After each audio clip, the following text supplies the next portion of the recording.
Welcome to the AMSE Science Report.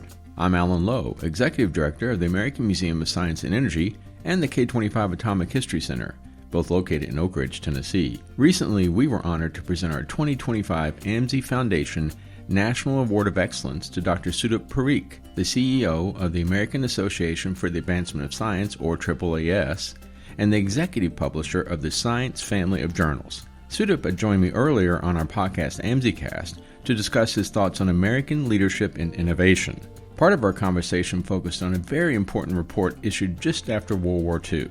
Here's Sudip. Those of us in science policy, we all point back to 1945, and we point back to Vannevar Bush, who was working for Roosevelt, and in 1945, he basically wrote himself a letter with some questions and had Roosevelt sign it, and then he answered those questions, and that turned into something called the Endless Frontier, and it basically describes the model that we've built upon ever since then, which is this idea that the government ought to fund basic research, that basic research ought to be carried out for the most part in academia, and that at the same time would be training a future workforce, and that as discovery happened, the industry and the private sector would take it from there and turn it into products for consumers and for the nation and for national security. Now, that's a beautiful idea in 1945, and we often give it too much credit. And one of the things that I say is that, Vannevar Bush would be blown away if he saw the enterprise that we have today, because it looks nothing like what he described. In fact, we have built organically on top of it a much more beautiful, much more powerful, much more profound scientific enterprise. That enterprise has federal investment as heat and light, about $200 billion a year of federal investment, but then it has private sector investment around $700 billion a year. Now, Bush never imagined that. He never imagined there'd be $700 billion worth of investment by the private sector.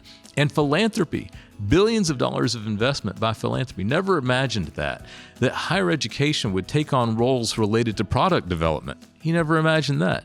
And so one of the things that I've become really an advocate for is to say, yes, we should give proper credit to that time in 1945 and the policies that were created then. At the end of our wide-ranging conversation, I asked Sudip how to inspire the next generation of innovators.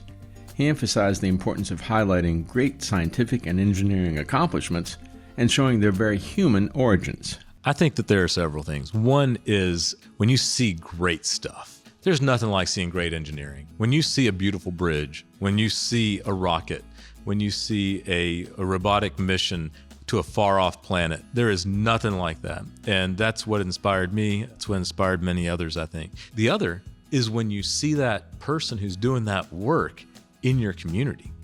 When you recognize that we can see the mountains of Pluto. I love the fact that we know that there are methane-covered mountains on Pluto. That blows me away that we know that.